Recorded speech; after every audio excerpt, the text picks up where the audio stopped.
당신은 지금 얼마나 서 있는가요? 삶의 무게 속에서 흔들리며 서 있는 당신, 아니면 이미 지쳐 앉아버린 당신. 법정 스님의 눈으로 세상을 바라보면 우리가 서 있는 자리조차 깊은 깨달음의 시작이 될 수 있습니다.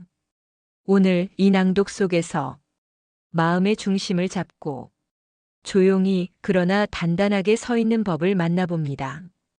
이제 당신의 마음속 여정을 시작합니다. 소리 없는 소리. 누가 찾아오지만 않으면 하루 종일 가야. 나는 말할 일이 없다.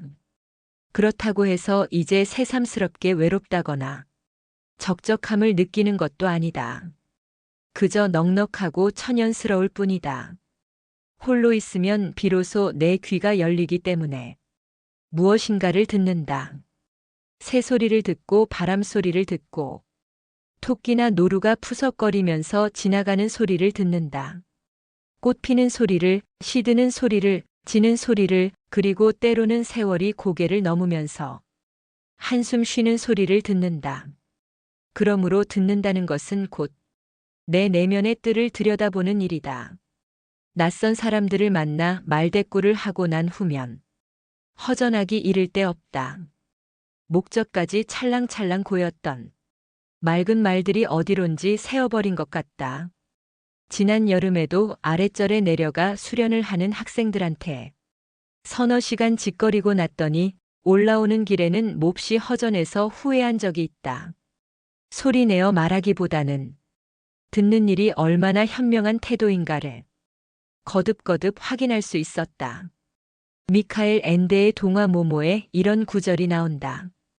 마을 사람들은 무슨 일이 생기면 폐허가 되어 버린 원형 극장으로 고아 소녀인 모모를 찾아간다.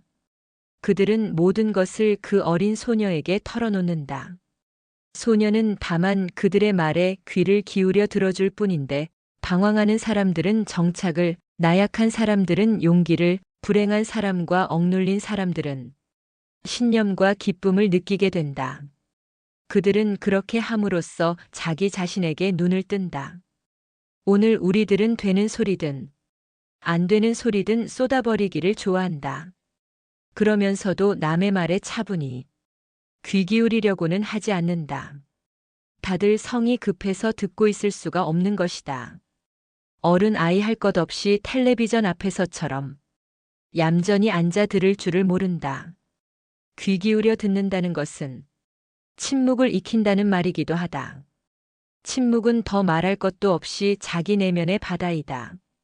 말은, 진실한 말은 내면의 바다에서 자란다. 자기 언어를 갖지 못하고 남의 말만 열심히 흉내내는 오늘의 우리는 무엇인가? 다시 모모의 이야기. 별들이었던 사물이라고 해도 상관없다. 우리에게 들려준 이야기를 친구들한테 전하려면 우선 그것에 필요한 말이 우리 안에서 자라야 한다. 다시 말해 기다림이 인내가 있어야 한다는 뜻이다. 씨앗처럼 기다리는 거야. 움이 돋아나기까지 땅속에 묻혀 잠자는 씨앗처럼. 현대인들은 기다릴 만한 시간이 없다고 한다. 그러나 사실은 시간이 없어서가 아니라 그 시간을 적절하게 쓸 줄 모르고 있는 것이다. 버스를 기다리면서 택시를 잡기 위해 줄지어 서 있으면서도 그 시간을 유효하게 쓰지 못하고 흘려버리기 일수다. 자기 생명의 순간들을 아무렇게나 흩어버린다. 그러면서도 입버릇처럼 시간이 없어서 그럴 여가가 없어서라고 한다. 시간의 주제자 호라 박사가 모모에게 들려준 이야기다. 시간은 참된 소유자를 떠나면 죽은 시간이 되고 말아. 왜냐하면 모든 사람들이 저마다 자신의 시간을 갖고 있기 때문이지. 그래서 이것이 참으로 자신의 시간일 때만 그 시간은 생명을 갖게 되는 거란다. 열린 귀는 들으리라. 한때 무성하던 것이 져버린 이 가을의 텅 빈 들녘에서 끝없이 밀려드는 소리 없는 소리를, 자기 시간의 꽃들을. 1977 다선일미 1. 몇 해 전 덕수궁에서 한 개인이 수집한 것으로 한국미술특별전이 열린 적이 있었다. 그때 나는 소당 이재관이 그린 오수도에 반해 3차례나 전시장을 찾아갔었다. 그림은 한 그루 늙은 소나무 아래 초당이 있고 훤히 들여다 보이는 초당 안에서는 한 노옹이 비스듬히 서책에 기댄 채 낮잠을 즐기고 있다. 초당 곁 벼랑 아래서 동자가 다로에 부채질을 하다 말고 늙은 소나무 아래서 졸고 있는 한 쌍의 학을 돌아보고 있는 그런 풍경이다. 그때 그 그림의 분위기가 어찌나 마음에 들었던지 그토록 뻔질나게 덕수궁을 드나들었다. 그리고 거처인 강 건너 달해언으로 돌아와서는 샘물을 길어다 그 오수도의 분위기를 떠올리면서 혼자서 차를 다려 마시곤 했다. 그 후 그 그림이 우표로 발행되자 나는 한꺼번에 100장이나 사두고 쓰기도 했다. 전통적인 우리 동양의 산수화를 보면 두 서너세 노인들이 바위와 나무와 물과 폭포가 있는 산천 경치를 한가히 즐기고 있고 한곁에는 을에 차 시중을 드는 동자가 있게 마련이다.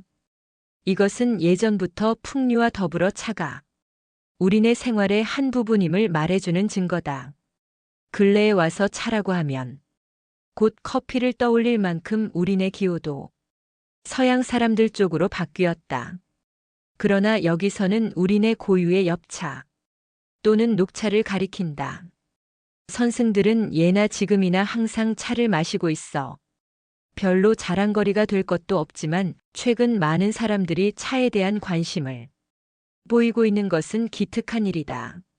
먼저 밝혀둘 것은 차 마시는 일이 결코 사치나 귀족 취미가 아니라 생활의 일부라는 점이다.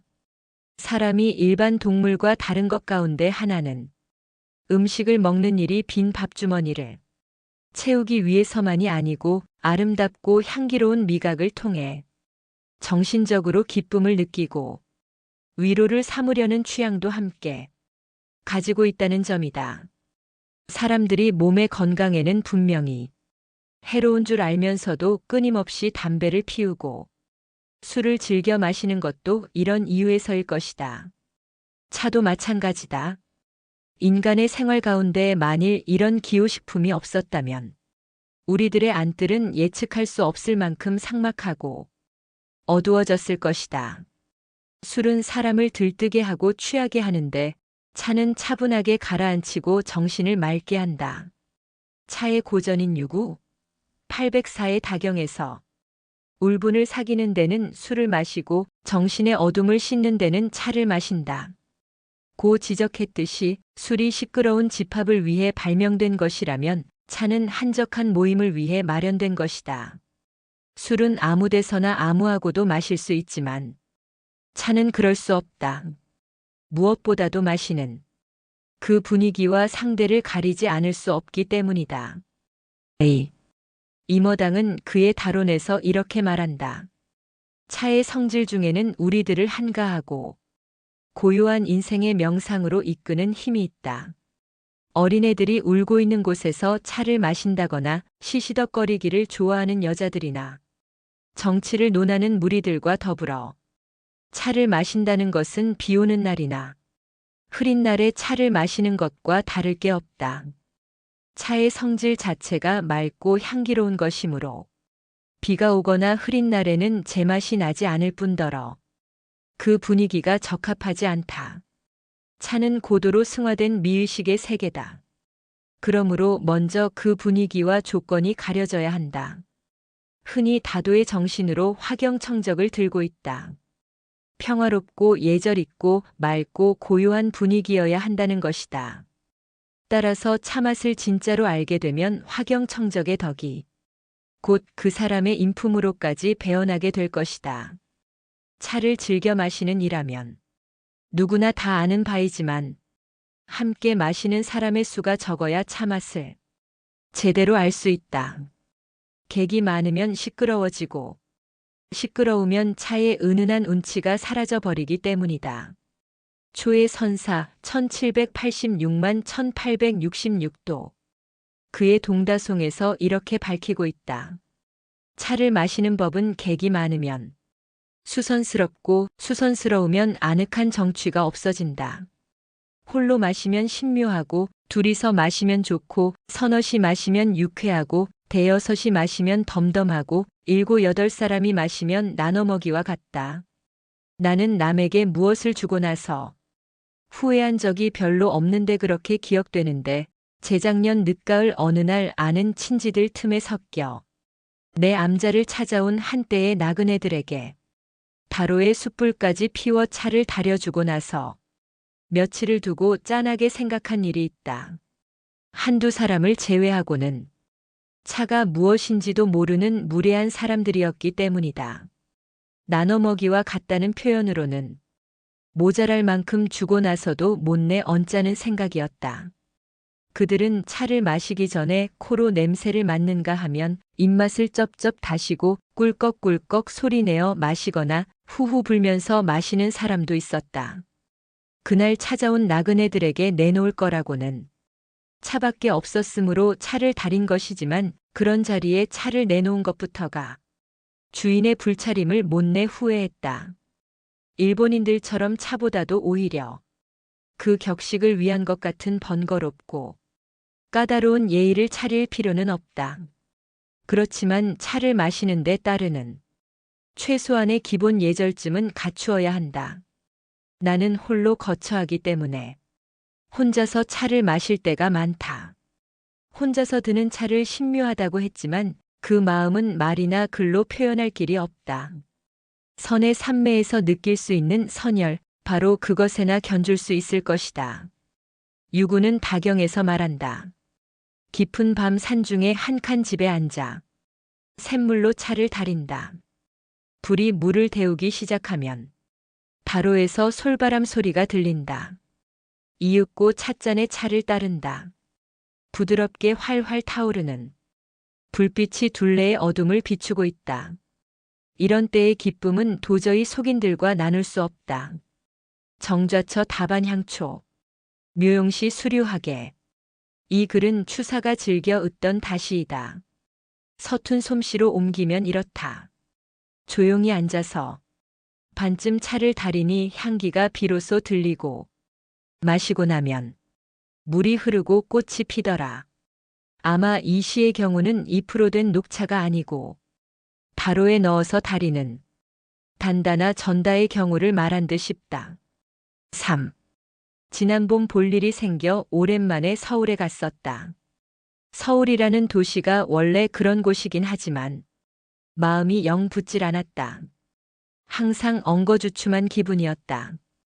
그리고 며칠 동안 차를 마시지 않았더니 속이 컬컬하고 무엇인가 채워지지 않은 것 같은 그런 느낌이었다. 그때 마침 한 스님한테서 차를 조금 얻기는 했는데 이번에는 마땅한 다구가 없어 차를 마실 수 없었다. 커피포트 같은데 물은 끓인다 할지라도 알루미늄 주전자나 커피잔 같은 데다 차를 우리고 따라 먹을 수는 없다. 이것은 결코 사치스런 생각에서가 아니다. 차의 은은한 향취와 맑은 빛깔과 그 미묘한 맛을 알려면 다구가 갖추어져야 한다. 최소한 도자기로 된 다관과 잔만은 갖추어야 차를 제대로 우려서 마실 수 있다. 사무실 스님의 배려로 인사동에 들러 이천 주변에서 구워낸 다관과 찻잔을 한 벌 구하긴 했지만 정이 가지 않는 그릇들이라 끝내 차맛을 낼 수가 없었다. 다구는 길이 들어야 한다.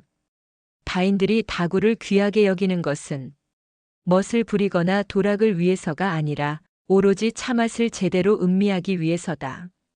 값이 비싸다고 해서 좋은 그릇이라고만은 할 수 없다. 값이 헐하더라도 다실의 격에 어울리면 차맛을 낼 수 있다. 찻잔은 될수록 흰 것이 좋다. 차의 빛깔을 제대로 음미할 수 있기 때문이다. 끓인 물을 한숨 식혔다가 부어 차를. 우리는 다관은 차를 따를 때 물이 똑똑 끊어져야 하는데 그것이 잘 안 돼 차를 바닥에 흘리면 차맛이 반감되고 만다. 다음으로는 질이 좋은 물이다. 수돗물은 소독약 표백제 냄새 때문에 차맛을 제대로 내기가 어렵다.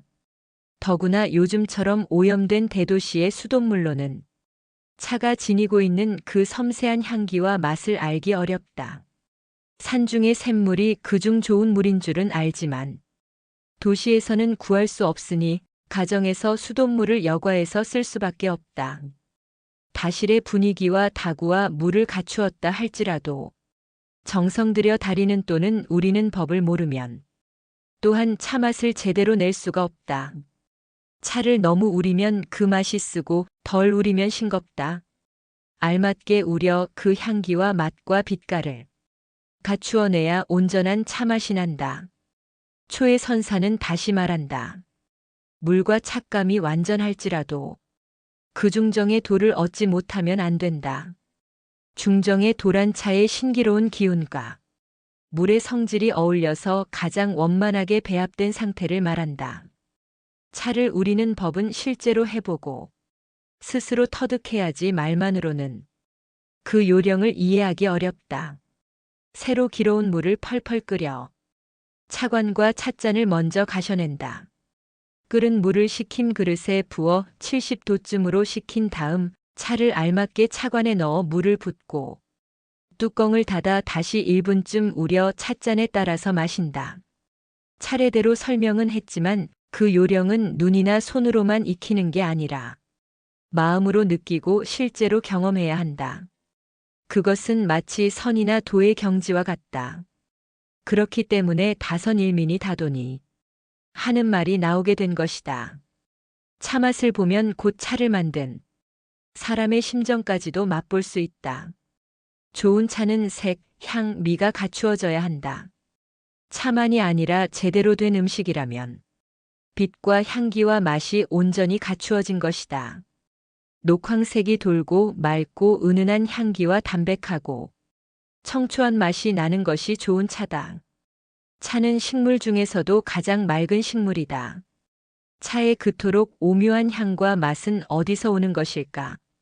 그것은 밤의 별빛과 맑은 바람과 이슬, 그리고 안개, 구름, 햇볕, 눈, 비. 이런 자연의 맑디 맑은 전기가 한데 엉겨 이루어졌기 때문에 그처럼 미묘한 빛과 향기와 맛이 나는 것이다. 임어당의 말을 더 들어보자. 차는 고결한 은자와 결합하고 있는 것만 같다. 그러므로 차는 청순의 상징이다. 차를 따서 불에 쪼여 만들고 보관하고 마지막으로 차를 달여 마시기까지 청결이 가장 까다롭게 요구된다. 기름기 있는 손이나 찻잔이 조금이라도 차잎에 닿으면 지금까지의 노고는 순식간에 모두 헛수고가 되고 만다. 따라서 차를 즐기려면 모든 허식이나 사치스러운 유혹이 눈과 마음에서 말끔히 사라져버린 분위기라야만 한다. 4. 선승들이 차를 즐겨 마시는 것은 항시 맑은 정신을 지니려는 뜻도 없지 않지만 그들의 삶이 차가 지니고 있는 그 담백하고 투명한 맛과 일맥상통하기 때문이다. 온갖 거칠애를 훌훌 벗어버리고 솔직하고 단순하게 살고자 하기 때문이다.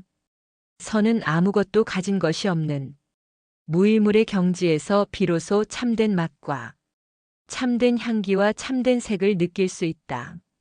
조주선사가 찾아오는 나그네들에게 한결같이 차를 내놓으면서 차나 마시게 라고 한 것도 바로 이런 뜻에서다. 선에는 차를 소재로 한 선문답이 많다. 협산선사가 어느 날 혼자서 차를 마시고 있는데 한 제자가 찾아왔다. 그대도 한잔하지 라고 말하자 제자는 바로 곁에 앉는다. 선사는 손수 차를 따라 내놓는다. 제자가 두 손으로 공손히 받으려고 할 때 선사는 급히 찻잔을 당기면서 이것이 무엇이지? 라고 큰 소리로 묻는다. 제자는 어리둥절해 아무 대답도 못한다. 이것이 무엇이냐고 더 말할 것도 없이 그것은 한 잔의 차다. 그러나 차이면서도 그것은 차가 아니다. 이 한 잔의 차야말로 하늘과 땅을 꿰뚫고 어리석음과 깨달음을 꿰뚫은 본래 모습이어야 한다. 방거사는 선의 세계에서 널리 알려진 중국의 대표적인 제가 신도이다. 그는 뛰어난 유학자인 동시에 선에도 조예가 깊었다. 원래는 소문난 부자였는데 느낀 바가 있어 어느 날 그의 전 재산을 몽땅 물속에 던져버리고 청빈한 생활로 돌아갔다. 이 방거사가 그 당시에 이름난 마조선사를 찾아가 물었다. 온갖 법과 짝하지 않는 이는 어떤 사람입니까? 그대가 서강의 물을 한 입에 죄다 마셔버린다면 일러주겠노라. 방거사는 마조선사의 이 말 끝에 크게 깨닫는다. 우리가 한 잔의 차를 마실 때 온 강물을 한 입에 마셔버리는 그런 심정이 아니고는 진정한 차맛을 알 수 없다. 어디 강물뿐인가. 온 세상을 통째로 삼켜버려야 비로소 온갖 얽힘에서 벗어나 평안을 얻을 수 있다. 이것이 다선일미요 또한 선가의 차 마시는 법이다. 1977 독감시대. 홀로 있는 시간은 본래의 자기로 돌아올 수 있는 기회다. 발가벗은 자신과 마주할 수 있는 유일한 계기다. 하루하루 내가 어떻게 살고 있는지를 비춰볼 수 있는 거울 앞이다. 그리고 내 영혼의 무게가 얼마쯤 나가는지 바라볼 수 있는 그런 시간이기도 하다. 무관심. 며칠 전부터 밖에 좀 다녀왔으면 싶은데 선뜻 엄두가 나지 않는다. 미적미적 미루는 내 성미 탓도 없지 않지만 가고 오면서 치러야 할 그 곤욕 때문에 오늘도 주저앉고 말았다. 곤욕이란 다른 게 아니라 버스 안에서 들리는 시끄러운 소음이다. 운전기사나 안내양한테는 그것이 미감을 불러일으키는 예술이요. 재미있고 우스운 이야기일는지 모르지만 나한테는 견딜 수 없는 시끄러움이다. 어느 누가 음악과 만담의 효용을 모를 것인가.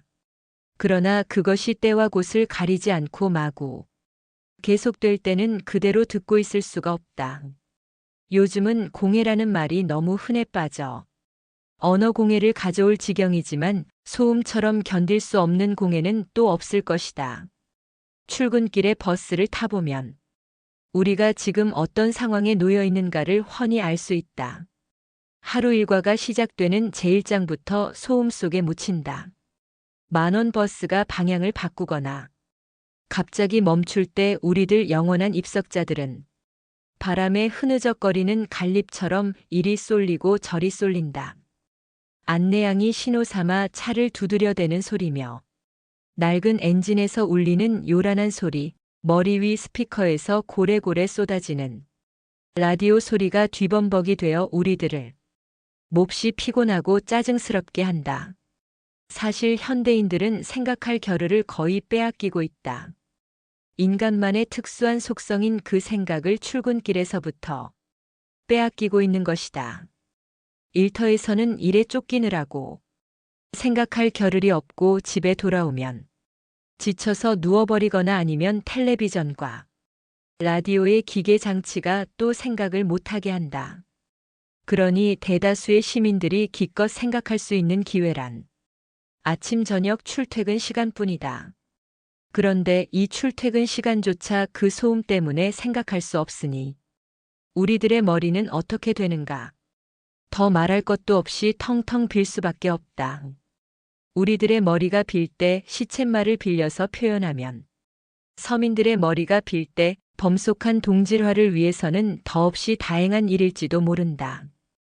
그러나 저마다 자기 인생을 창조적인 삶으로 불태워 보려는 사람들에게는 그 이상 불행이 아닐 수 없다. 운수업은 서비스업이다. 그렇다면 타고 가는 사람들의 뜻이 받아들여져야 한다. 타는 사람들의 돈으로 바퀴가 굴러가고 천장의 스피커에서 쏟아지는 그 소리도 사실은 승객들이 낸 요금의 힘일 것이다.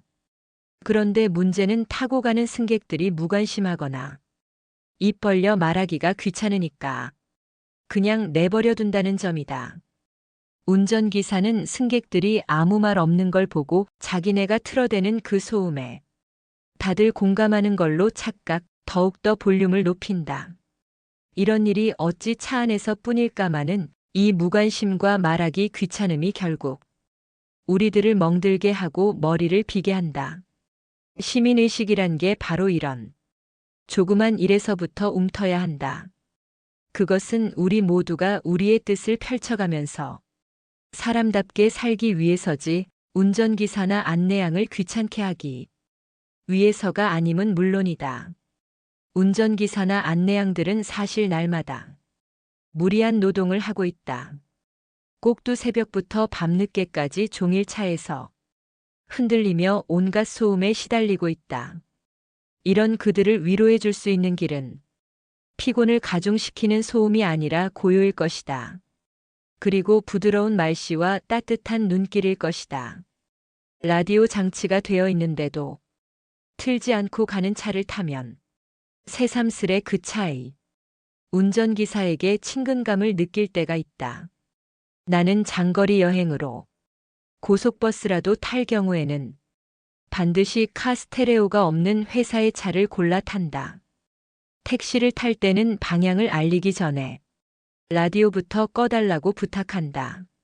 내가 아는 몇 사람들한테서도 그런다는 말을 듣고 내 궤병만은 아닌 듯 싶다.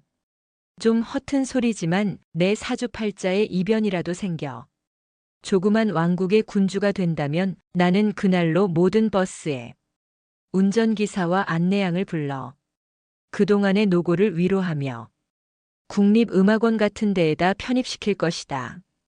그리고 대학에서 음악을 전공한 사람들에게 새로운 운전기사와 안내양 일을 맡게 할 것이다. 그러면 차 타기나 먼 여행이 얼마나 유쾌할 것인가. 1975 소창다명 현대의 우리들은 제정신을 차릴 겨를이 거의 없다. 제정신을 차리려면 차분히 홀로 있는 시간이 필요한데 그럴 만한 시간이 외적인 여건으로도 잘 허락되지 않지만 우리들 스스로가 그걸 감내하지 못해 뛰쳐나간다. 현대인들은 무엇인가 의지하지 않으면 허물어지도록 척추뼈가 휘어진 것인가. 사람은 물론 사회적인 존재이므로 홀로 있을 수만은 없다. 그렇기 때문에 정말 그렇기 때문에 홀로 있는 시간이 덜어는 필요하다. 이 일 저 일에 정신을 빼앗기거나 섞이다 보면 어느덧 내가 없어지고 만다. 일상적인 속됨에 길들여져 표류하노라면 알짜인 나는 시들어버리고 박제된 내 껍데기만 남는다는 말이다. 홀로 있는 시간은 본래의 자기로 돌아올 수 있는 기회다. 발가벗은 자신과 마주할 수 있는 유일한 계기다. 하루하루 내가 어떻게 살고 있는지를 비춰볼 수 있는 거울 앞이다. 그리고 내 영혼의 무게가 얼마쯤 나가는지 달아볼 수 있는 그런 시간이기도 하다. 그런데 우리는 외부의 빛깔과 소리와 냄새와 맛과 그리고 감촉에만 관심을 쏟느라고 저 밑바닥에서 울려오는 진정한 자기 소리는 듣지 못하고 있다. 차 안이나 집 안에서 별로 듣지도 않으면서 라디오를 켜놓는 것은 그만큼 우리들이 바깥 소리에 깊이 중독된 탓이다. 우리는 지금 꽉 들어 찬 속에서 쫓기면서 살고 있다. 여백이나 여유는 조금도 없다. 시간에 쫓기고 돈에 쫓기고 일에 쫓기면서 허겁지겁 살아가고 있다. 쫓기기만 하면서 살다 보니 이제는 쫓기지 않아도 될 자리에서조차 마음을 놓지 못한 채 무엇인가 다시 쫓길 것을 찾는다. 오늘 우리들에게는 허가 아쉽다. 빈 구석이 그립다는 말이다. 일, 물건, 집, 사람 할 것 없이 너무 가득 차 있는 데서 살고 있기 때문에 좀 덜 찬 데가 좀 모자란 듯한 그런 구석이 그립고 아쉽다. 요즘 신흥주택단지를 지나노라면 생각되는 바가 참 많다.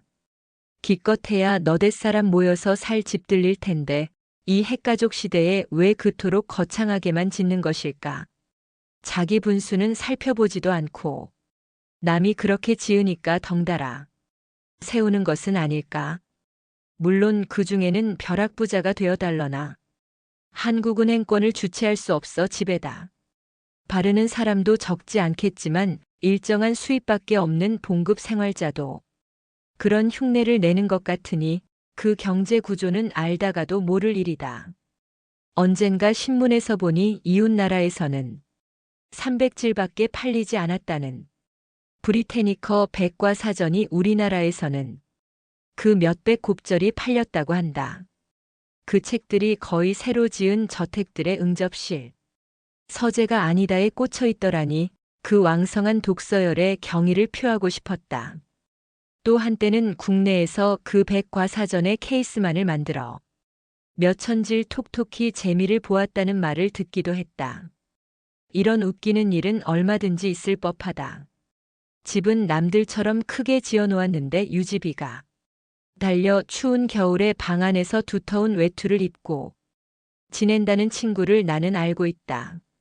무드 때문에 거적을 뒤집어 쓴 격이다. 언젠가 젊은 건축가인 친구를 만나 푸념 섞인 말을 한 적이 있다.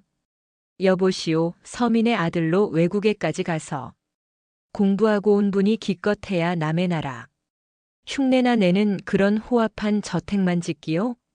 서민들이 우리네 풍토와 생활 감정에 알맞게 살 수 있는 정다운 집을 몇 채나 설계해 보았소? 물론 그 친구 탓만은 아닌 줄 알면서도 이런 넋두리를 쏟아냈다. 부정부패의 요인은 이런 주택에도 구조적으로 깔려 있을 것 같다.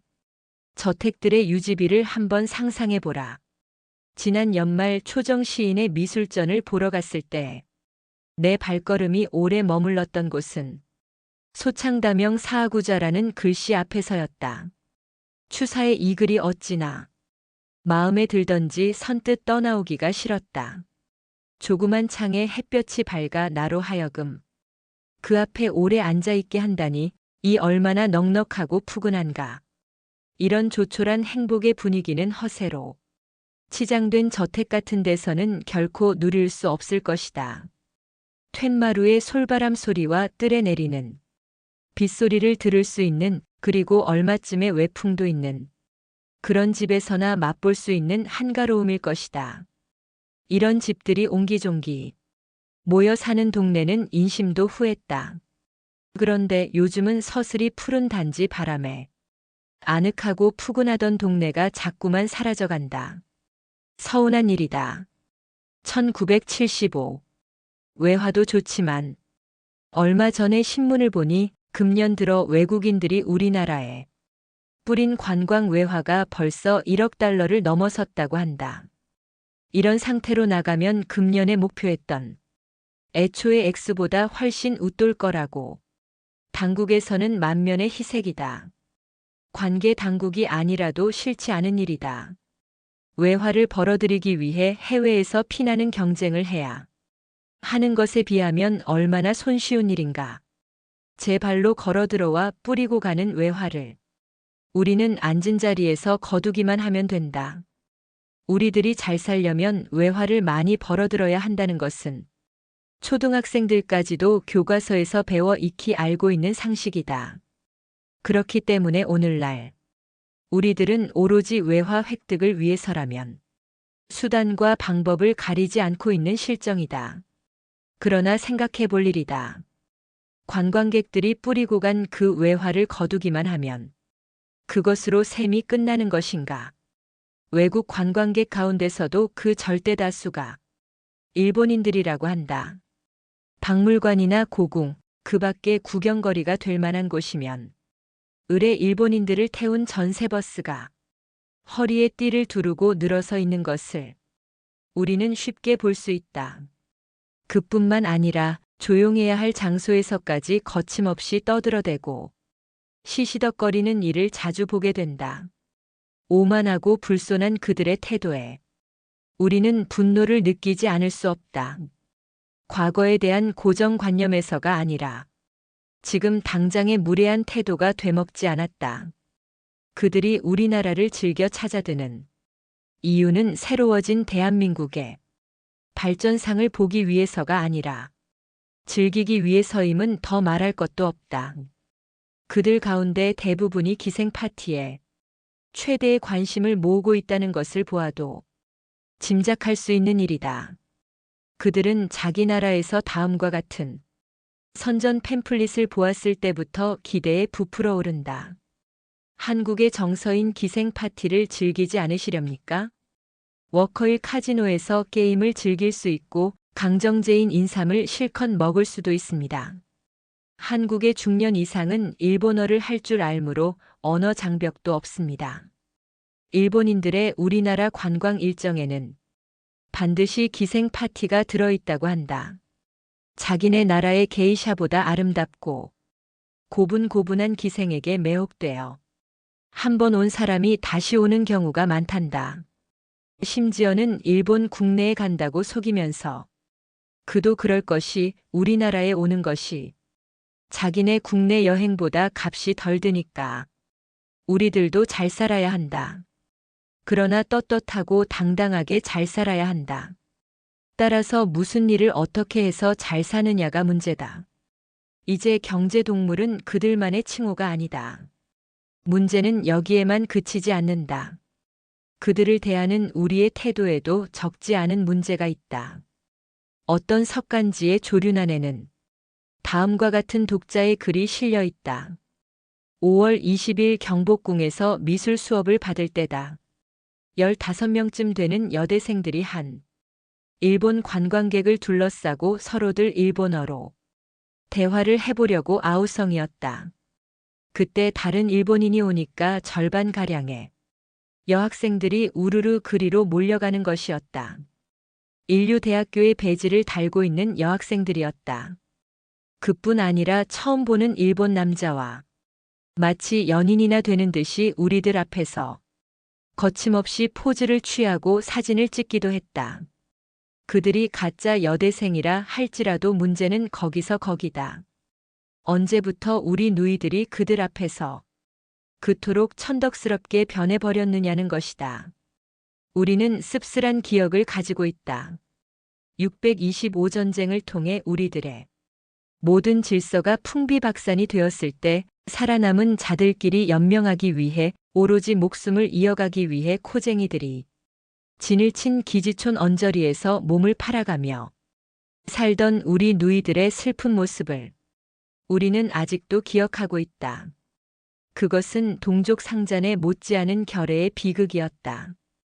그때의 업력은 20여 년이 지난 오늘날까지도 계속 이어지고 있다. 머리만 좀 길어도 가위질을 하고 치마 길이가 짧다고 법으로 다스리려는 지극히 도덕적이요 윤리적인 당국에서 왜 기생 파티처럼 부도덕한 사실을 알면서도 모른 채 하고 있는가? 외화 획득을 위해서라면 모른 채에 두자는 것인가? 외화도 좋지만 민족의 긍지도 생각해야 되지 않겠는가? 일본인에게 향하는 그 상식 이하의 비위 맞추기는 우리 누이들에게만 있을 것 같지 않다. 일본의 어떤 강요는 이렇게 말한다. 나는 서울에 갈 때마다 어찌나 성대한 대접을 받는지 오히려 고통을 느낄 지경이다. 무슨 방법으로 어떻게 대접을 했기에 오히려 고통을 느낄 지경이라고 뻐기는가? 이렇게 해야 우리가 잘 살 수 있단 말인가? 이렇게 하지 않고는 호의 평등이 유지될 수 없단 말인가? 그 강요는 또 이와 같이 호기를 부린다. 나는 일본의 돈주머니를 쥐고 있는 만큼 한국을 위해서 모든 협력을 아끼지 않겠다. 오늘 우리나라가 일본의 돈주머니 앞에서 이토록 처참하게 되어버렸는가 싶으니 새삼스레 역사의 굴곡을 생각하지 않을 수 없다. 일제의 무자비한 폭정 아래 수없이 죽어간 선열들의 영상이 떠오른다. 우리가 잘 살기 위해 필요한 것이 어디 외화만이겠는가. 물량의 그늘에 가려 시들어가고 있는 사람의 일도 좀 생각해야 하지 않겠는가. 민족의 얼이 병들고 있다면 그 어떤 외화로도 치유할 길이 없다. 외화도 좋지만 민족의 긍지도 생각해야겠다.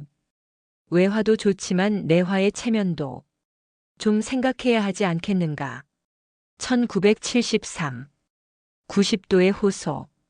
조물의 기들이 두어줄 앞자리에 쪼그리고 있고 그 뒤로 들쭉날쭉 둘러선 군중을 향해 허리를 꺾다시피 정중하게 인사를 하고 있는 장면.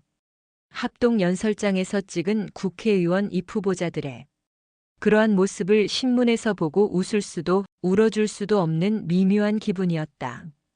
우리는 그와 같은 정중한 인사를 그 어떤 자리에서도 일찍이 본 적이 없다. 정부의 높고 낮은 관료를 비롯해 민중의 심부름꾼이라는 국가공무원, 어쩌다 주민등록증 같은 걸 찾으러 들르게 되는 동사무소의 직원에 이르기까지 우리는 그분들한테서 그러한 예의를 본 일이 없다. 그렇기 때문에 허리를 그토록 꺾은 이 후보자의 정중한 인사가 우리를 감동시키기보다는 도리어 웃기는 것이다.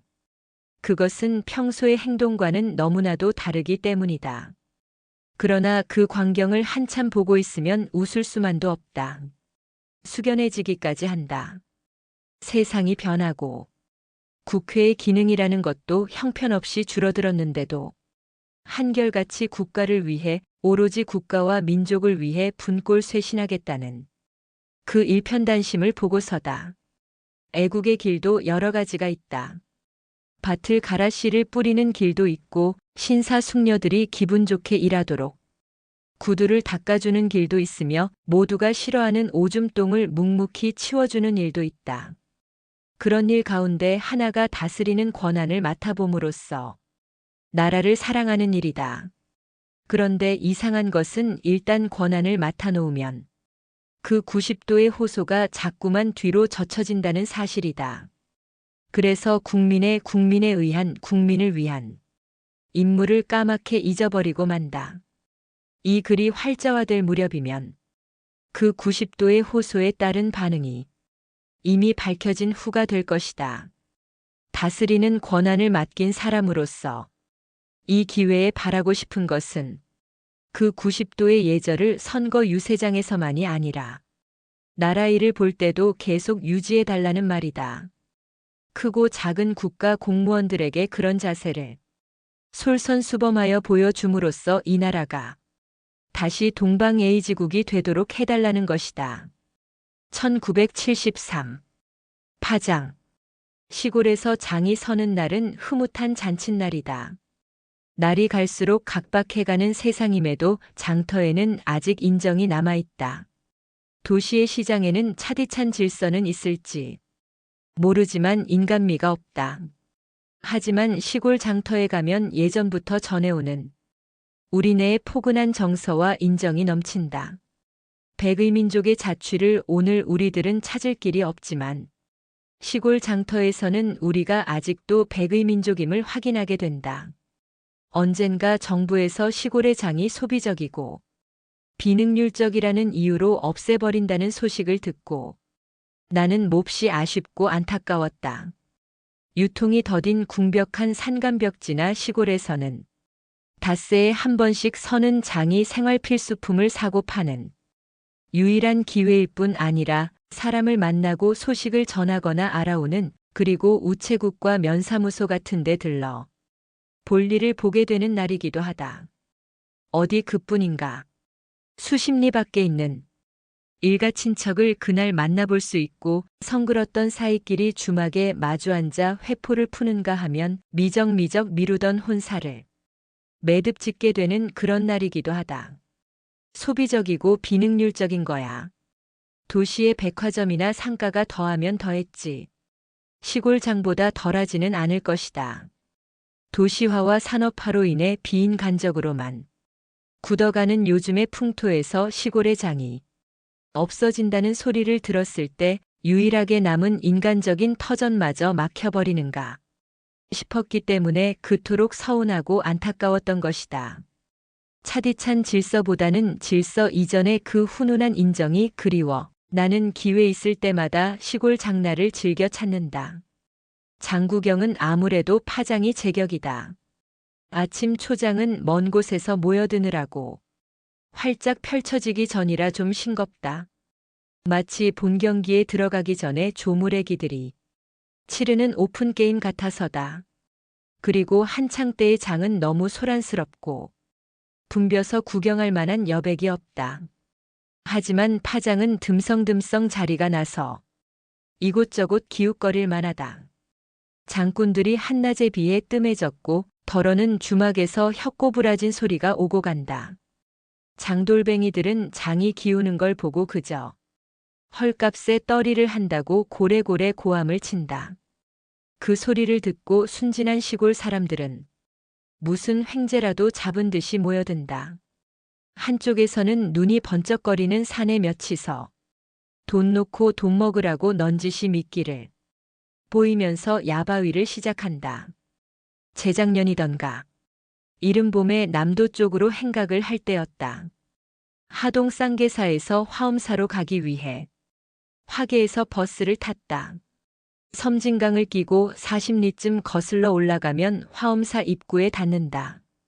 절 쪽으로 길을 잡으려다가 구례읍에서 흰옷 입은 사람들이 여기저기 무리지어 오는 걸 보고 아하, 오늘이 구례읍 장날이구나 싶어 장구경을 가려고 발길을 돌렸다. 그야말로 가던 날이 장날이었던 것이다. 보아하니 장은 이미 기울고 있었다.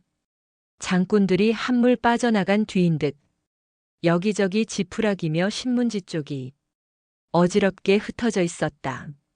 펼쳐놓은 가게마다 시들해 보일 정도로 생기를 잃고 있었다. 그렇지만 나는 오랜만에 보는 장이라 흥겹기만 했다.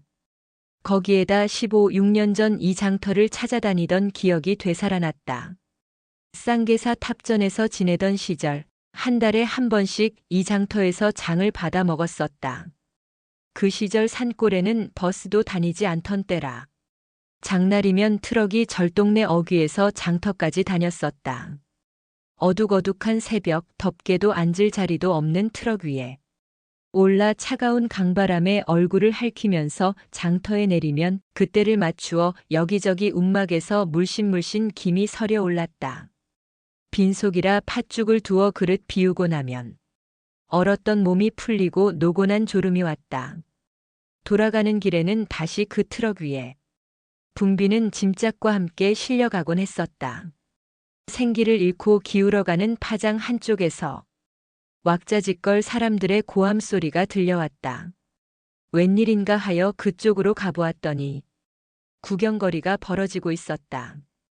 건장하게 생긴 예의 돈 놓고 돈 먹으라는 야바위꾼과 장꾼 사이에 시비가 붙고 있었다. 처음에는 어수룩하게 생긴 시골 장꾼이 불량하게 생긴 세 사람의 야바위꾼한테 몰렸다. 들리는 까닭인즉 야바위꾼이 속임수를 쓰다가 발각되어 장꾼이 잃은 돈을 내놓으라는 데서 시비가 시작된 모양이었다. 세 사람의 야바위꾼들은 핏발 선 눈을 굴리면서 언제 속임수를 썼느냐고 때릴 듯이 대들었다. 곁에서 판단하기에도 그들이 속임수를 썼음이 분명한데 그쪽에서 도리어 큰 소리를 치며 대드는 바람에 어수룩한 장꾼이 비슬비슬 물러서려는 참이었다. 그러자 여기저기서 장꾼들이 모여들어 저 날강도들을 이번에는 그대로 놓아두어서는 안 된다고 고함들을 쳤다. 지난 장에도 저지난 장에도 저 패거리들이 속임수로 아무개의 돈을 몽땅 털어갔다고 야단야단이었다. 처음에는 기세 등등하게 분량을 떨던 야바위꾼도 여기저기서 모여드는 장꾼들을 보고 드디어 기가 꺾이고 말았다. 이때였다. 둘러섰던 장꾼들이 우르르 몰려들면서 야바위꾼들을 치고받았다. 한참 동안 얽혔던 덩이가 풀리는가 했더니 어느새 야바위꾼들은 저만치 달아나고 있었다. 그때의 그 광경이 지금도 눈에 선하다. 어수룩한 시골 사람들한테서 어떻게 그 같은 용기와 투지력이 나왔을까? 새삼스레 인내에도 한도가 있다는 말이 떠오른다. 대낮에 번번이 속임수를 써서 사람의 눈을 속이고도 오히려 큰 소리치던 그 모렴치한 날강도들은 그저 어수룩하고 선량하기만 한 시골 사람들을 힘없는 겁쟁이로만 생각했을 것이다. 그리고 자기네의 행패에 두려워하는 그 공포심을 이용해 멋대로 속임수를 부린 것이다. 그러나 어수룩하고 무력한 듯한 겁쟁이들도 인내의 극에 달하면 자신이 살아남기 위해서라도 필사적으로 맞서게 된다는 사실을 불의와 횡포도 능히 물리칠 수 있다는 생명의 오묘한 이치를 나는 그날의 파장에서 거듭거듭 확인할 수 있었다. 잔치는 끝났더라. 마지막 앉아서 국밥들을 마시고 빨간 불 사르고 재를 남기고 포장을 거두면 저무는 하늘. 일어서서 주인에게 인사를 하자. 결국은 조금씩 취해가지고 우리 모두 다 돌아가는 사람들. 뭐가지요? 뭐가지요? 뭐가지요? 뭐가지요? 멀리 서 있는 바닷물에선 난타하여 떨어지는 나의 종소리. 파장을 보고 화엄사로 들어가면서 잔치는 끝났더라, 잔치는 끝났더라. 마지막 앉아서 국밥들을 마시더라 하고 미당의 시 행진곡을 몇 번이고 되풀이해 외웠다. 1974. 우리 시대를 추하게 하는 것들. 오늘 우리들 의식을 가득 채우고 있는 갖가지 현실들은 한결같이 우울하고 암담하기만 하다. 그런 사실들을 우리는 당연한 것처럼 묵묵히 받아들인다. 입 벌려 말을 하면 그 색조가 더욱 우울하고 암담해지기 때문인가. 이런 상황 속에서 우리는 무엇을 할 수 있을까? 지금은 짓거리고 부추길 때가 아니다. 오로지 역사 의지의 손길 앞에서 자주적으로 결단하는 순교의 길이 있을 뿐이다. 솔제니친의 피 맺힌 부르짖음이 귓전에 쟁쟁 울려온다. 우리 시대를 이렇듯 암담하고 추하게 만든 것은 무엇인가? 전쟁은 우리 시대를 추하게 한다. 서로 돕고 사랑해야 할 인간끼리 물고 뜯으며 싸우기 때문에. 분배의 불균형은 우리 시대를 추하게 한다. 가진 자와 없는 자의 차이가 인간의 유대를 끊어놓기 때문에. 정치권력의 횡포는 우리 시대를 추하게 한다. 우리에게서 질서와 신뢰를 앗아가기 때문에. 그러나 이런 것들만이 우리 시대를 어둠으로 이끄는 것은 아니다. 뒤바뀌어버린 가치의식은 우리 시대를 추하게 한다. 오늘 우리들은 물질 만능의 미신에 도취되어 있다. 돈을 벌어들이기 위해서라면 조상의 무덤까지도 거침없이 파헤친다. 내 딸과 누이를 외국 관광객의 품에 기꺼이 안겨준다. 이래서 잘 살아보겠다던 그 인간이 물질의 유혹 앞에서 시들어간다. 눈을 밖으로만 돌리느라고 코앞의 함정을 의식하지 못한다. 외부 세계의 사물에 대해서는 달 표면이 속고 패인 것까지 샅샅이 알고 있으면서 정작 인간 존재의 가장 중대하고 근원적인 실상에 대해서는 아주 깜깜하다. 인간이란 무엇이며 어떻게 살아야 할 것인가? 우리 안에 내재된 빛과 힘을 어떻게 쏟을 것이며 그것을 우리 일상생활에 어떻게 활용할 것인가? 이와 같은 인간의 본질에 대해서는 아예 관심을 두려고 하지 않는다. 인간적인 자각이 없는 문명은 한낱 기술로 타락해 현대인은 기술 노예 구실밖에 할 수 없다. 외부 세계에 대한 지식이 늘어갈수록 인간, 내부에 대한 지혜도 함께 커지지 않으면 그 지식은 도리어 우리 자신을 묻어버린다. 근대화란 과학화나 산업화만이 아니다. 거기에는 무엇보다 먼저 인간화가 우선되지 않으면 안 된다. 또한 지식이란 지혜로까지 깊어지지 않고는 지식 본래의 기능을 다할 수 없다. 공허한 지식이 아니라 인격화된 지혜만이 올바른 가치관을 알아보고 설정할 수 있기 때문이다. 우리들이 눈먼 인형이나 자기 만족에 도취된 전응아가 아니라면 과학적 체계가 인간 정신을 충족시킬 수 없다는 것을 거듭거듭 명심해야 한다. 서로를 불신하는 풍조는 우리 시대를 추하게 한다. 우리가 오늘 이 지역 같은 언어와 풍속권에서 삶을 영위하고 있는 것은 결코 우연한 일이 아니다. 무량겁을 두고 맺어온 그 인연의 연줄이다. 맑게 갠 날에나 흐린 날에나 기쁨이나 슬픔을 함께 나누기 위해 우리는 같은 핏줄을 나누어 가진 몸들. 이러한 형제들인데 어째서 서로 경계하는 눈초리로 쉬쉬 입 다물고 믿지 못해 하는가. 그것은 인간 최대의 비극이 아닐 수 없다. 저 숲속의 짐승들도 공동체에 대해서는 서로 믿고 의지한다는데 오직 만물의 영장이라는 사람들만이 서로 흘기면서 스쳐 지나가야 하다니 이 무슨 비극인가. 언제부터 우리는 서로 믿지 못해 관계를 끊은 채 표류하게 되었는가. 공동체에 대한 연대감이 없는 것을 어떻게 인간이라 할 수 있을까? 무엇이 들어 오늘의 우리들을 짐승만도 못하게 흩어놓았는가? 그 보이지 않는 흐름이 우리 시대를 추하게 하고 있다. 그리고 또 무엇이 우리 시대를 추하게 만드는가? 그렇다, 비겁한 지식인은 우리 시대를 추하게 한다. 우리는 지금 우리들 자신이 마주친 현실 앞에서 눈을 감아 장님이 되려고 한다. 입을 다물어 벙어리가 되려고 한다. 저두굴신 머리를 숙이고 몸을 굽힌 채 눈치만 살피면서 무사한 일을 탐하거나 무관심의 기구를 타고 떠다니려 한다. 이성과 양심의 보루인 지식인이 그 양심의 소리를 등진 채 시류에 편승하여 약삭빠르게 행동하려 든다면 그 사명은 누가 떠맡을 것인가? 공동체에 대한 애정을 갖지 못한 채 이방인처럼 겉돌기만 한다면 이 나라의 장래는 어떻게 될 것인가? 그래도 지구는 돈다고 버틴 갈릴레이의 그 신념과 용기를 이제 우리는 어디서 찾는단 말인가? 이 부질없는 넋두리를 나는 어디를 향해 하고 있는가? 그래, 누구도 아닌 나 자신을 향해 던지고 있다는 사실의 모순을 느끼고 있다. 생택쥐 페리는 인간의 대지에서 이런 말을 들려준다. 나는 비만해지려는 인종에게는 흥미가 없다. 내가 묻고 싶은 것은 사람이 행복할 것인가, 번영할 것인가, 편안하게 살 것인가에 있지 않다. 어떤 인간이 번영하고 잘 살고 행복해질 것인가를 스스로 묻고 있는 것이다. 1973. 제비꽃은 제비꽃답게 1.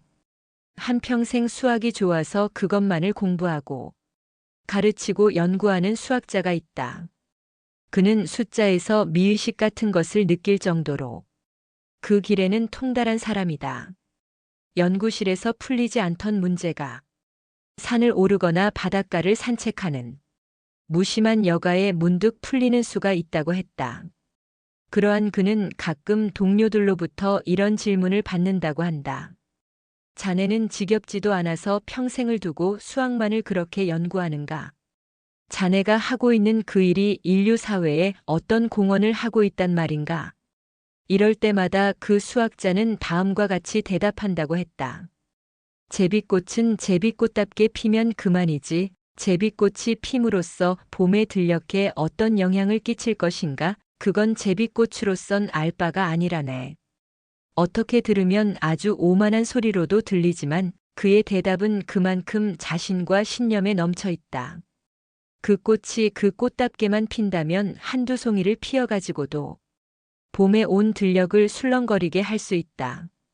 그러나 만일 제비꽃이 제비꽃답게 피지 못하고 개나리처럼 핀다거나 또는 벚꽃처럼 피려고 한다면 그건 정말 봐줄 수 없는 꼴불견일 것이다. 또한 그것은 제비꽃만의 이변이 아니라 봄의 비극이다. 오늘날 우리들은 자기 빛깔을 지니고 살기가 정말 어렵게 되어가고 있다.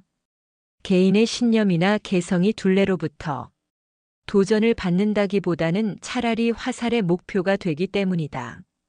도도히 흐르는 획일의 강물에 휩쓸려 끝없이 표류해야 할 운명 안에 놓여 있기 때문이다.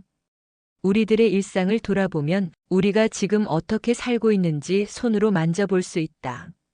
한때는 무관의 제왕이라고 제법 뽐내던 신문을 비롯해 그 사촌격인 주간지와 라디오, 텔레비전 등의 대중매체들이 우리들에게 획일적인 속물이 되어달라고 몹시도 보채고 있다. 그것들은 우리들의 빛깔을 빼앗고 얼을 앗아간다. 사고의 힘과 가치에 대한 판단력을 흐려놓는다. 그리고 그것은 마약 같은 힘을 가지고 그 안에서만 허우적거리게 한다.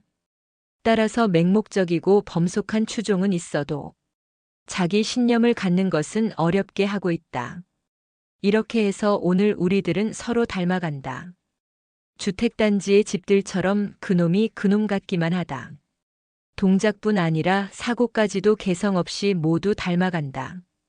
이쯤 되면 고유명사는 차라리 거추장스럽다. 일련 번호나 보통 명사로서 우리들의 호칭을 대신해도 불편하지 않을 것이다. A. 그러나 행인지 불행인지 인간은 평범한 일상성만으로는 만족하지 않는다. 자기 생명의 전개, 다시 말해 창조적인 활동을 원한다. 모험과 위험을 무릅쓰고라도 자기답게 살고자 한다. 그것은 생명의 욕구이다. 단 하나뿐인 목숨도 희생해 가면서 그 많은 사람들이 산을 오르는 것은 산이 거기 그렇게 있기 때문일까? 물론 우리는 산을 보고 산을 오른다. 그러나 산이 나를 불러서가 아니라 내 안에서 산을 오르고 싶은 욕구가 솟아오르기 때문이다. 그렇게 하지 않을 수 없는 힘, 그것이 곧 살아있는 생명력이다. 우리들이 창조적인 활동을 하기 위해서는 여러 가지 지식과 정보가 필요하다. 많은 이웃들과 함께 얽혀 살고 있는 우리이기 때문에 그러한 정보를 모르고는 제대로 살기가 어렵다. 그래서 사람들은 무더기로 공포 발효된 새 법의 조문을 외워두어야 하고 지식과 정보를 배당받으려고 비싼 값을 치르면서 비인간적인 경쟁을 수없이 겪으면서 좁은 문을 뚫고 모여든다. 이건 누구나 느꼈음직한 일이지만 나는 책가게에 들릴 때마다 산더미처럼 쌓여있는 그 많은 지식과 정보 자료에 압도당한다. 그토록 엄청나게 쌓여있는 정보를 어떻게 다 소화할 것인가를 생각하면 기가 질린다. 내가 알고 있는 것은 그중 몇 장에 지나지 않을 것 같다. 나는 갑자기 작아진다. 그리고 조금 우울하다. 우리들이 살아가는 데는 얼마만 한 지식이 필요할까? 물론 사람에 따라 다르겠지만 많을수록 좋을 것 같다. 아는 것이 많은 사람일수록 유용하게 쓰이고 대우도 받기 때문이다. 그런데 여기에 문제가 따른다. 우리들이 살아가는데 여러 가지 지식이 필요하긴 하지만 때로는 지나친 지식이 인간을 그 속에 파묻어 버린다는 사실이다. 사람들은 본래부터 따지기를 좋아한다. 그 가운데서도 지식인은 더욱 분별하고 따지기를 좋아한다. 이유가 많은 동물이어서 단순 소박하지 않다. 그렇기 때문에 오히려 자승자박의 함정에 빠지게 된다. 우리들이 얼마나 많이 알고 있느냐, 이 말은 얼마나 복잡하게 분별하고 있느냐의 뜻이다. 그와 같은 외부의 지식에만 의존할 때 우리는 자기 언어와 사유를 박탈당한다. 그렇기 때문에 현대인들은 접촉이 너무 적어서가 아니라 오히려 지나치게 많아서 인간적으로 소외감을 갖게 된다. 대지에 뿌리를 내리지 못하고 끝없이 방황하는 나그네가 된다. 파우스트의 비유를 들출 것도 없이 회색의 이론에 묻혀 생명의 나무가 시들고 있다. 그럼 안다는 것이 인간과는 어떤 관계에 있는 것일까? 지식이 인간을 형성하는 본질적인 요소가 될 수 있을까? 산스크리트어의 지식은 인식을 가리키는 말이다. 어원으로 보면 아는 것을 쪼갠 것, 즉 분별의 지식이다. 그래서 이것을 분별지라고도 표현한다. 그런데 이 분별지는 인격과 직접 관계가 없다. 그저 아는 것만을 뜻할 뿐이다. 일찍부터 인도 사람들은 이와 같은 지식을 분별망상이라고 해서 대수롭게 여기지 않았다. 그 대신 분별을 넘어선 무분별지의 세계를 추구하고 또한 거기에 도달하려고 애썼다. 여기서 말하고 있는 무분별이란 물불을 가리지 못하고 허둥댐을 가리키는 것이 아니라 시시콜콜하게 따지고 쪼개고 하는 분별망상을 초월한 경지를 뜻한다. 지혜는 아는 것을 가설한다, 통합한다는 뜻이다. 그래서 지혜를 무분별지라고도 한다. 이 지혜는 인격과 직결된 것이므로 거기에는 행동과 책임이 따른다. 우리가 의지해야 할 것은 사변적인 지식이 아니라 끝없는 빛, 즉 지혜라고 불교 경전에서는 누누이 강조하고 있다. 3. 9세기 중국의 선승으로 위산이란 분이 있었다. 그의 어록은 일찍부터 우리나라 승가의 발심 수행자에게 교재로 쓰일 만큼 널리 알려졌다. 그의 문화에 키가 7척이나 되고 총명과 재주가 비상하게 뛰어난 향엄이란 학인이 있었다. 위사는 향엄이 큰 그릇임을 한눈에 알아보고 어느 날 이렇게 말한다. 지금까지 보고 들은 것을 떠나서 너의 본래 면목에 대해 한마디 말해보라. 향엄은 이리 생각하고 저리 따지면서 몇 마디 대답해 보았지만 스승은 모두 아니라고 한다. 그는 자기 방으로 돌아가서 가지고 다니던 여러 가지 책들을 꺼내 아무리 찾아보아도 보고 들은 것을 젖혀놓고는 말할 수가 없었다. 다시 위산 앞에 나아가 가르쳐 주기를 청한다. 그러나 위산은 이와 같이 말할 뿐이다. 내가 말하는 것은 내 소견이지 그게 너에게 무슨 소용이 되겠느냐. 향엄은 이 말에 큰 충격을 받아가지고 있던 책을 다 불살라버리고 홀로 수행한 끝에 그 본래 면목을 깨닫게 된다. 창백한 지식인, 무기력한 지식인이라는 말을 우리들은 가끔 듣는다. 향엄은 곧 오늘의 우리다. 평소에는 온 세상을 주름잡듯 큰 소리, 떵떵 치던 그 지식인이 어떤 상황 앞에서는 찍소리 못하고 비슬비슬 주저앉는다. 막상 그 행동이 요구될 때 그는 움츠러들고 만다. 지식이 이런 것이라면 그게 뭐 그리 대단하단 말인가.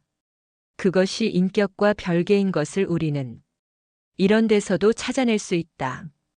따지고 쪼개는 분별에서는 지혜로운 행동이 나올 수 없다.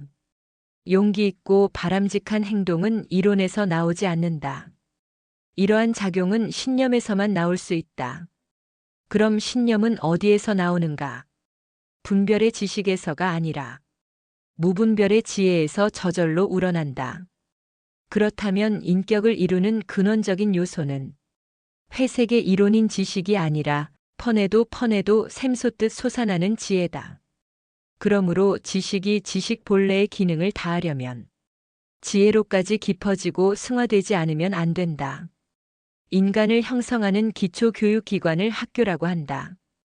그런데 오늘날 그 학교 교육의 맹점은 지식 전달에만 안주하고 있는 점이다. 교육이라는 말의 어원을 살펴보면 쳐넣는 것이 아니라 끌어내는 것이다. 그러니까 교육의 중심은 지식을 전달하는 데 있지 않고 지혜를 이끌어내는 데 있다.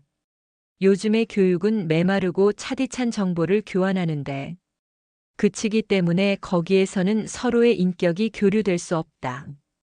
옛날과는 달리 사제 간의 길이 단절되어 버린 것도 바로 이 점에 원인이 있다. 스승의 그림자조차 밟기를 주저했던 그 시절에는 스승이 그만큼 절대적이고 존엄한 존재였다. 그러나 지식을 파는 일에 그친 오늘날의 관계는 마치 계약 노동자 사이처럼 되었다. 한 학기에 얼마를 내고 몇 시간짜리 지식과 정보를 얻어듣고 있다. 그렇기 때문에 계약 기간일지라도 비위에 거슬리면 그림자의 실체까지도 밟고 올라선다. 이러한 마당에서 오늘의 인간이 형성되기 때문에 냉혹한 사회인이 될 수밖에 없다. 우리들 기억에 자리 잡고 있는 스승의 상을 꼽아보면 그리 많지 않다. 그분들이 아직도 우리에게 기억되고 있는 것은 우리에게 많은 지식을 전달해 주어서가 아니다. 크고 있는 우리에게 눈을 뜰 수 있도록 자극을 주었기 때문이다. 그때 그 자극을 통해 우리 안에 접혀 있던 지혜의 날개가 펼쳐졌던 것이다. 그러한 스승의 상은 오랜 세월을 두고 우리들 자신을 조명해 주고 있다. 스승의 인격이 내 안에 녹아 들어와 있다. 어떤 것이 바람직한 교육인가는 우리에게 남아있는 그와 같은 스승의 상을 통해서도 여실히 알 수 있다. 지식이 지혜로 깊어지려면 거기에는 어떤 여과 과정이 있어야 할 것이다. 무엇보다도 자신의 일상을 객관화시켜 되돌아보는 일이 필요하다. 순수한 집중을 통해 생의 밀도 같은 것을 의식하는 일이다. 철저하게 자기 자신을 응시함으로써 자기 존재에 대해서 자각하는 일이다. 나는 무엇인가? 나는 왜 사는가? 어떻게 살아야 할 것인가? 자기 자신에 대해 이와 같은 원초적인 물음을 던져야 한다. 그러기 위해서는 홀로 있는 시간이 필요하다. 외부의 정보에서 벗어나 자기 마음속의 소리를 듣는 일이다. 우리들이 홀로 있다는 것은 온전한 내가 존재하는 것이다. 현대인들은 지나친 접촉으로 인해 홀로 있는 시간을 거의 잃어버린다. 빽빽하게 꽂혀 있는 밀에서 툭 트인 허를 익힐 필요가 있다. 무심한 경지가 순수 의식의 상태가 아쉽다. 그러므로 홀로 있음은 보랏빛 외로움이 아니라 본래의 자기로 돌아가는 길이다. 그것은 당당한 인간 실존이다. 사람은 홀로 있을 때 순수해진다. 모든 것을 처음부터 다시 시작하게 된다. 그리고 궁리를 한다. 가장 올바른 것을 생각하고 깊은 것을 들여다보고 높은 것에 눈을 주게 된다. 또한 사람이 홀로 있을 때는 죽음이라든가 영혼 같은 비일상적인 것을 헤아리게 된다. 저만치서 하루하루 죽어가고 있는 자기 모습을 본다. 껍질에서 알맹이를 찾는다. 그래서 제정신을 차리게 된다. 진공묘유라는 말은 텅 빈 데에 오묘한 것이 있다는 뜻이다. 텅 비우지 않고는 새 것을 받아들일 수도 없고 자기 생명의 우물을 고이게 할 수도 없다. 그래서 선가에서는 입차문내하려면 막존지에 하라고 타이른다. 이 문 안에 들어오려면, 다시 말해 진리의 세계에 들어오려면 시시콜콜하게 따지지 말라는 것이다. 이전까지의 고정관념에서 벗어나야 비로소 새 눈이 열릴 수 있다는 간절한 당부다. 이와 같은 여과 과정을 통해 우리들은 자신의 무게와 존재 의미를 깨닫는다. 내가 지금 할 일이 무엇인가를 확신하게 된다. 그래서 역사의 소리를 들을 수 있고 자기 생명을 펼쳐나갈 수 있다. 4. 우리의 스승은 어디에 있는가? 본질적인 스승은 나 자신일 수밖에 없다는 점에 인간의 책임과 긍지가 있다. 외부의 것은 사람이나 사물을 막론하고 나에게 다만 자극을 줄 뿐이다.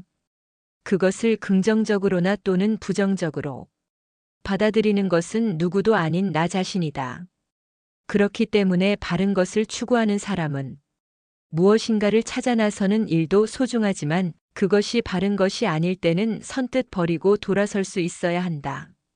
사실 찾는 일보다 버리는 일이 얼마나 어려운가를 우리는 되풀이되는 경험을 통해서 알고 있다.